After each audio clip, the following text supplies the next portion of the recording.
All right, maybe next year, LeBron James with 3:38 left doesn't take a shot. But here's the best thing. If you're a superstar, he had 2 free throws and he missed them both. And then you know what he says after the game? Well, I don't think the free throws won or lost us the game. Really?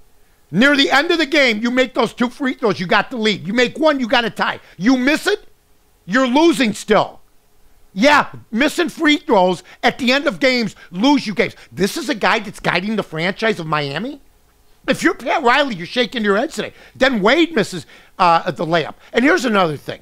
I'm hearing they don't have a good supporting cast. I want to ask everybody this. When they came out of the floor with the smoke, remember that? They came out of the floor with the smoke like this. Was there 12 guys up there? Oh, there was 3. So LeBron didn't give a rat's rump about them either. We're going to do it. And who said, am I going to win 4, 5, 6, maybe 7 titles? You're not going to win 1. You are a bust. I'm just saying. Brought to you by the fine folks at All Tough Industries.